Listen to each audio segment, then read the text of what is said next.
Hello students, how are you? I hope you are fine and everything is pretty well with you, and you enjoyed the second lesson I sent you before. So this is the third lesson for the course Multicultural Education and Diversity Management. In the previous lesson, I tried to address the concept of multicultural education, historical development of multicultural education, and the dimensions of multicultural education. Hopefully you understood those concepts very well. So in the current lesson, I will try to address the issue of relationship between education and the culture. So in doing so, the title says culture, teaching and learning, how culture can influence teaching and learning, and how teaching and learning can also influence back the culture will be the main discussion under this lesson. So under this main topic, I will address around 7 subtopics. The first one is the meaning of culture. We start from the meaning of culture and the definition of education itself in cultural perspective. Secondly, I will address the issue of cultural transmission and the relationship between education. Thirdly, I will highlight the issue of education, society, and cultural continuity, how education helps to continue or to sustain and maintain society's culture will be discussed. Fourthly, the issue of cultural change, how culture change. Particularly, I will address the concept of cultural psychology and the concept of cultural production under this subheading. Fifthly, I will touch the issue of culture and educational achievement, how culture affects the student's educational achievement in general, and how culture affects the students' ways of thinking and action in particular. Sixthly, in the sixth stage, I will present the issue of how to put culture to work, or how can we use the culture in today's classroom and in the current environment. And the next issue is there is a shift in thinking about learning and the culture in today's world due to different reasons. So I will provide you with the concept of rethinking culture and learning in today's environment. And finally, I will let you know about learning in context, particularly how students learn in the context and what teachers need to know to teach or to help students to learn in context. So to begin with the definition of definition of culture, as I tried to mention in previous lesson, culture can be defined in different ways due to different reasons. For example, the nature of the society may determine the way the term culture defined. For example, the way culture defined in agrarian society and the way culture defined in industrial society, the way culture defined in information society as the current society, and the way culture is defined in primitive society is totally different. Not only that, even the place determines the way, the environment determines the way culture can be defined. So I don't want to go through those old definitions, but the definition I give you now, or I tell you now, is the definition in the context of multicultural education. So in the context of multicultural education, culture is defined as a symbolic tool. It's a symbolic tool through which the society communicates with others and through which the society understands themselves, people around them, and the world around as well. So culture is considered as a symbolic tool. This symbolic tool can be language, for example. It is one way of uh, manipulating culture. It might be dressing style. It might be the eating style. It might be uh, there are also rituals, for example. Rituals are there, celebrations are there. These all things are the manifestation of or the ways through which culture can be manipulated. So that is why we say culture is a symbolic tool. So this symbolic tool represents the practice of that particular society. It also represents the beliefs of that particular society. It may also represent the thinking and the life, the total way of life of that particular society. So that is why we say culture is a symbolic tool. So if we define culture this way, what is culture in the school context? In a school context, culture is therefore a symbolic tool which are symbolic tools which are manipulated in a school setting, in education setting. So these symbolic tools might be symbolic tools that students gain from the school. It might be a symbolic tools that students bring from the society. For example, if you take the symbolic tool that students or the symbolic means that students take from the school, you can take an example of school regulations are there.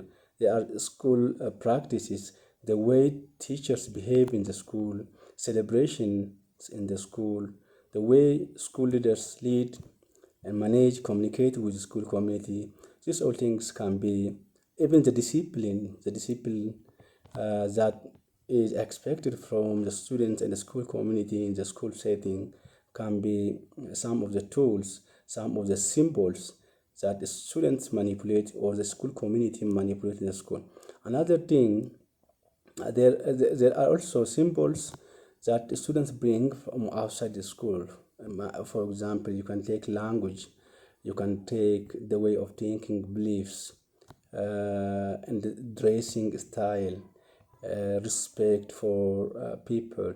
These all things are the things or the symbols that students bring from society and manipulate in the school setting. So, in education setting, culture is these all things which are manipulated, these symbols which are manipulated in the school setting, either in classroom or in outside classroom environment.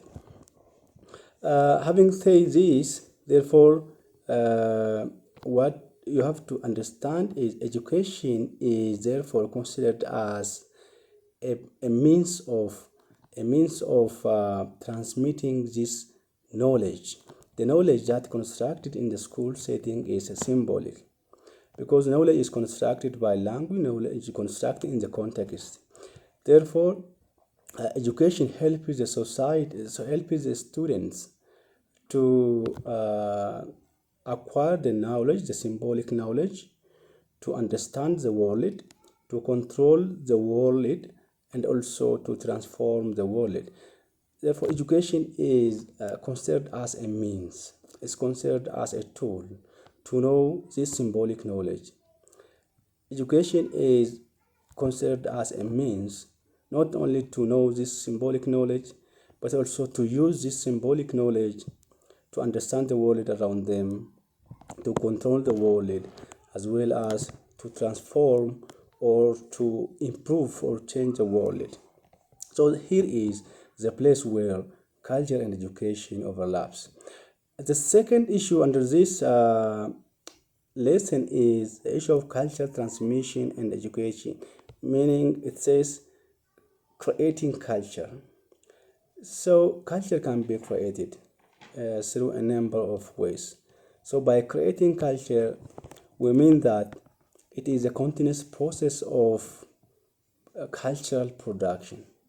It's a continuous process of cultural production and a continuous process of creating culture so as it fit to the existing environment.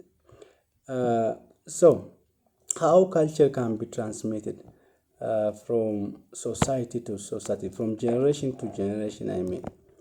Culture can be transmitted from one generation to another generation through education, basically in three ways. The first way to transmit culture through generation is called inculturation. Inculturation is a process by which individuals or children learn the culture of their community, the culture of their society or their family from the environment they're born in. Uh, so children are not born in vacuum. They born in family. They born from family. Therefore, they have an opportunity to learn the culture, the beliefs, cultural traits of their family at the beginning. So the process of learning culture of one's own community is called inculturation. The second way of transmitting culture is called acculturation. So acculturation is a process by which individuals learn the culture of others due to the contact, due to the interaction that they make in the environment. People can learn, individuals can learn the culture of others. That process of learning the culture of others is considered as acculturation. For example, in a school setting, a student comes from different background, brings different attitudes, principles, practices, discipline, and a way of life and a way of thinking to the classroom or to the school setting. So as they interact in the classroom, as they make communication with their classmates in the school environment, they have the opportunity to share their culture. They have an opportunity to share their thinking, their practices. So this way of learning the experience of others, learning from the culture of others is said to be acculturation. And the third one is culture also can be transmitted through generation in the form of transculturation. Transculturation is a means by which individuals learn from the culture and experience of others who are beyond the national boundary. Particularly, this form of cultural transformation is resulted from the concept of globalization. In today's environment, globalization makes the world more closer to each other. So, without the hindrance of distance, without the hindrance of different issues in terms of physical distance, it is possible to share the culture of others due to this advancement in telecommunication and advancement in technology. For example, the way you can take an example, the way we dress today and the way our fathers and our elders dress 20 years or 10 years back is totally different. This is due to the globalization. We share a number of we share dressing style from with the community, with the world society. This is due to globalization. Second, for example, the way we do things, for example, the way we do things today and the way people do things 10 years back is totally different. For example, today we can simply manage our activities using computer technology. We can communicate, we can make a discussion, meeting with those who are living in America despite of the distance. But 20 years back, this is impossible to do. Therefore, these issues are resulted by globalization. So the process of learning from the culture of others who are beyond the national boundary is called transculturation. Therefore, culture also can be transmitted through transculturation. So education have the role to facilitate this transmission. It is a means to transmit the culture. It facilitates the process of transmitting culture from one society to another society or from generation to generation. This is where education and the culture overlaps. And the third issue under this topic is education, society, and cultural continuity. So, under these issues, what you have to understand is education is a means. Education is a means to sustain the society and their cultural identity as well. So, in sustaining the societies and cultural identity, education may play two basic roles. The first role is education may help us to maintain the existing dominant group ideology, group practice, and group preferences. This is what we call it may help as a tool for domination. Secondly, education may play the role of liberation or liberating society. For example, in dominating role, let me give you one example from Ethiopian context. For example, during dark regime, there was a domination of socialist ideology.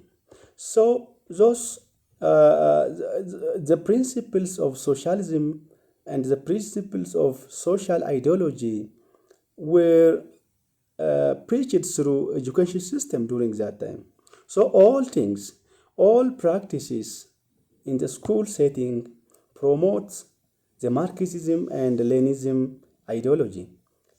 This means that the education system of during that time was promoting and sustaining the idea, the ideology, the practice, the thinking of dominant group, those who are on the power. You can also take the example of 1994 Ethiopian education and training policy. So, in the 1994 education training policy, the issue behind the policy is to preach the democratic principles. So, you can see also the emergence of courses like civic and ethical education are all to preach the democratic principles. So in this way, education can sustain and maintain the culture, the thinking, the practice of dominant group. So if the ideology is the ideology which do not give a chance to all, the domination will sustain through education system. Secondly, you can use also education for liberation.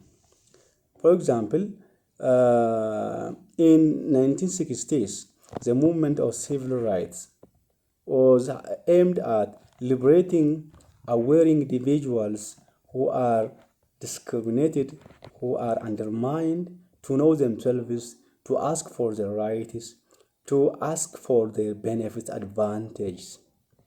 So, in doing so, theories like critical theory, theories like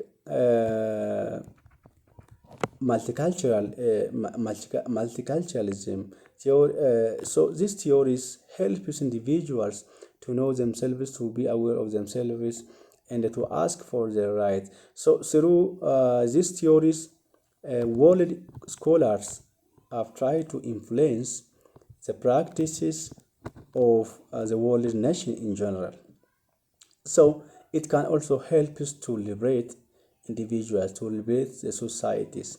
So in our context, education should play the role of liberating the society rather than the role of dominating. So multicultural education helps to make education to play the role of liberating society rather than the role of domination.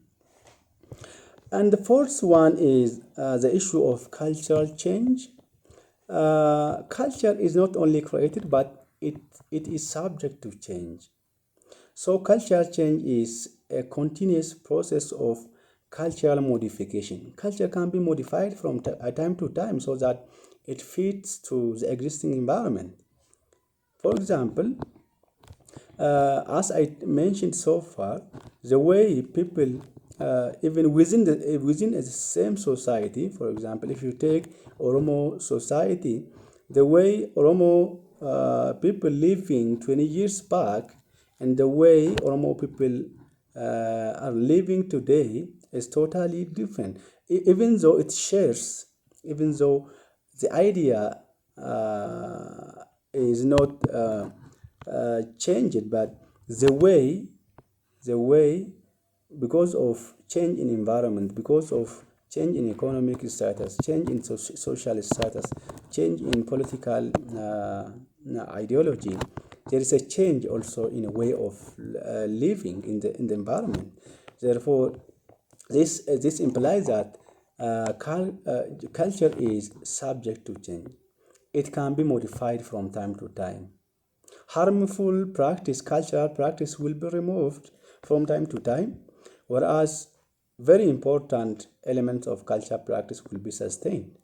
So this form of continuous modification is said to be cultural change.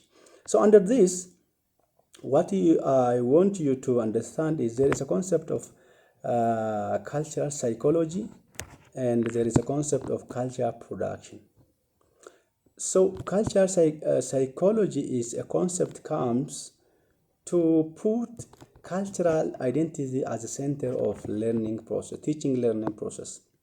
So the concept of putting cultural identity at the center or using cultural identity as an advantage in teaching learning process is promoted by cultural psychology. On the other hand, cultural production is a continuous process of cultural transmission and acquisition. So culture can be accused continuously. It is also transmitted continuously. So this process of cultural transmission and acquisition from time to time is said to be cultural production. Another element or another subtitle under this session is the relationship between education and educational achievement and the culture. So educational achievement can be affected by culture due to different reasons. For example, there are notions attached to socially created categories. There are a number of socially created categories. For example, in a particular society, there might be a notion attached to gender, male and female. There might be a notion attached to ethnic groups. There might be also a notion attached to minorities and those who are on power. For example, notion might be a notion which says those children from individuals on the authority may learn better than those who are minorities. There might be also a notion which says male can learn better than female. So this notion have their own implications, their own effect on educational achievement, learning achievement of the students in the classroom. So there is this is a cultural notions. So unless in order to avoid this effect of culture on students' academic achievement or in students' total achievement, not only academic, it is very important for educators to understand and to value the culture of all in teaching learning process. Unless all culture identity is valued or are valued in teaching learning process, it is impossible, it is it's not likely to expect equal or equivalent achievement in students from different background. So this is one very important thing you have to understand under this subtopic. The other thing is how to put culture to work. So when you say putting culture to work, as I mentioned earlier, culture influences the way teachers, leaders, and or the whole school community practice and do in educational setting. So making culture to work is using the culture for the very benefits to assist or to help the achievement of students in the school setting. Putting culture to work is to value the culture identity of our students in our teaching practice, in our managing practice, in our leadership practices in general. So in order to make